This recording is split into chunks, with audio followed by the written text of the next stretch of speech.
Dow Law Firm, what to expect at your 341 hearing.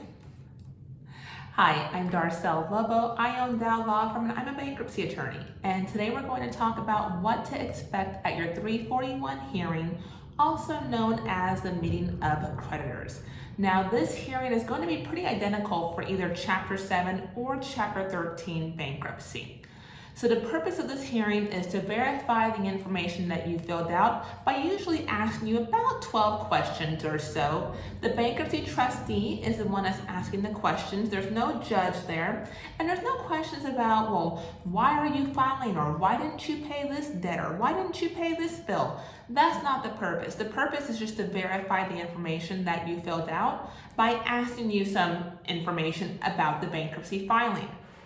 So let's start with kind of those questions. They're going to swear you in. So they're going to have you raise your right hand and swear that you're going to give the truth in your testimony. They're going to confirm your name and then have you verify that your address is still the same. They're going to ask you, did you read the bankruptcy petition? Was it accurate? Did you sign it? Did you list all of your assets? Did you list all of your debts? Did you have any changes to make, any amendments that you need to make to the bankruptcy filing? They're going to ask you about any real estate. If you own real estate, they're going to have questions possibly about that real estate. How much do you owe on it? When did you buy it? How did you come up with the valuation for the property? Usually you're looking at either online values or an appraisal, or you have a real estate agent opinion, or just kind of what the comparable homes have sold for in your neighborhood. So they're going to ask you usually, how did you come up with the value for your home? They're also going to ask if you owe anyone child support. If you do owe anyone child support, there's an additional form that has to be filled out and given to the trustee. So if your attorney hasn't done so and you do owe child support, that form will need to get filled out and turned into the bankruptcy trustee after the hearing. They're also going to want to confirm, is your tax return accurate?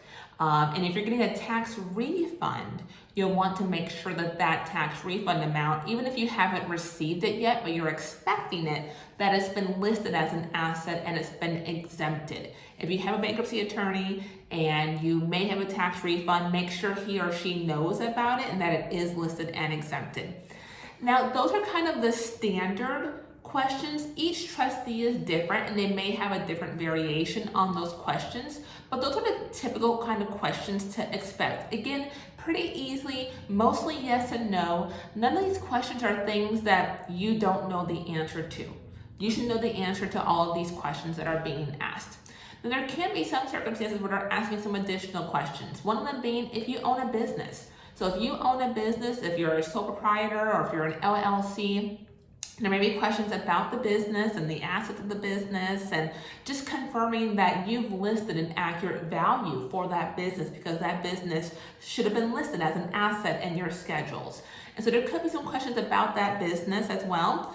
If you have a pending foreclosure, there are going to be questions about that, probably as far as, what you intend to do with the property. If you have a pending foreclosure, you probably should not be in a Chapter 7 bankruptcy if you want to save your home, unless you already have a loan modification in place and you're on a trial plan, something like that. But if you're in an active foreclosure and you want to save your home, well, the Chapter 7 will temporarily postpone the foreclosure. It's not going to help you save the home. So you're probably looking at a Chapter 13 bankruptcy if you want to save your home. Assuming that you're current on your mortgage or you don't have real estate, then this wouldn't be an issue for you. But if you're pending foreclosure, there'll probably be some questions about that because in a Chapter 7, the trustee might want to seek to sell your home in lieu of it going to foreclosure. So if you want to keep your home and you're facing foreclosure, talk to your attorney about whether or not you should be in a Chapter 7. Also, there could be some questions about transfers to family and friends. So there is a look back period as far as transfers to family and friends, as far as repaying money, repaying loans, gifting money, gifting houses or cars or any kind of property to family or friends. If you're gifting any kind of money or assets to family or friends, or if you're repaying loans before the bankruptcy, that could be an issue in your bankruptcy. So make sure you're telling your attorney about that. And along these same lines, with the rise in use of these various Cash App programs like Zelle and Venmo and PayPal, which has been around forever, but it's happening more and more. The trustee is looking at those as well.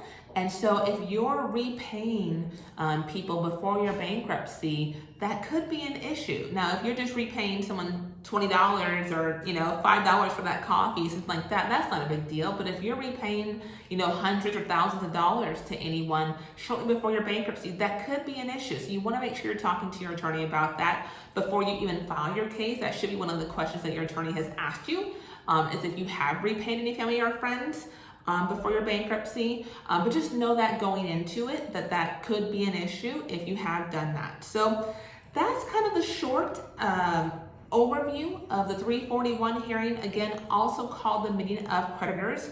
Now, creditors can attend that hearing and ask you questions as well. It's very unusual for that to happen, but it can happen, and it does happen, and they are allowed to ask questions. Usually I see it, I'll tell you the ones that I see. Usually Les Schwab will attend the hearing, because if you have like one of their store credit accounts, usually like the brakes or tires, whatever they've installed in your vehicle, that's a security interest that they have. So that debt is actually a secured debt and not an unsecured debt. And if it's not repaid, they could come out and take the brakes and tires off your car.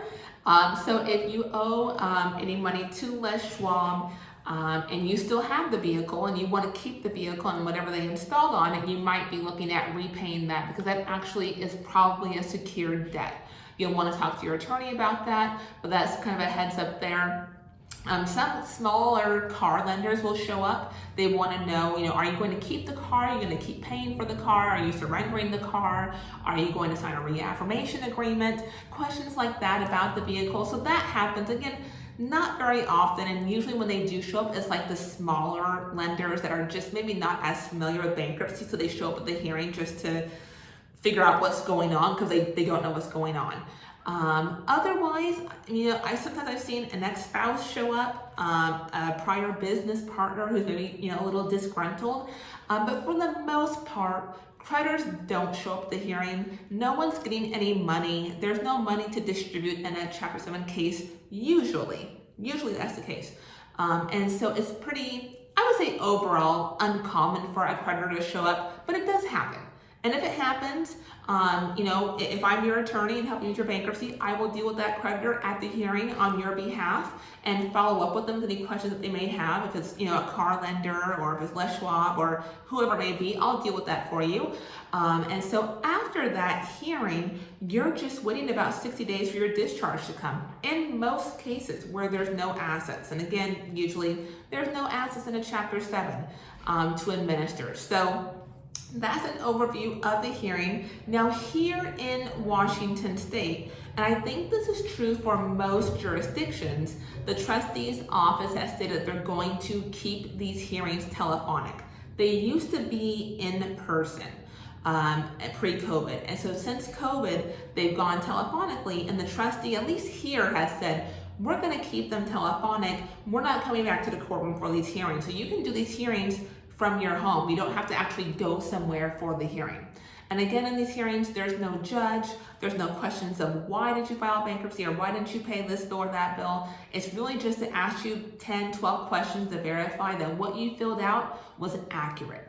So that's it for what to expect at your 341 hearing. If you need any help with the bankruptcy, if you're looking to file bankruptcy, give our office a call. I'm happy to help. Our number is 206-408-8158. Thank you.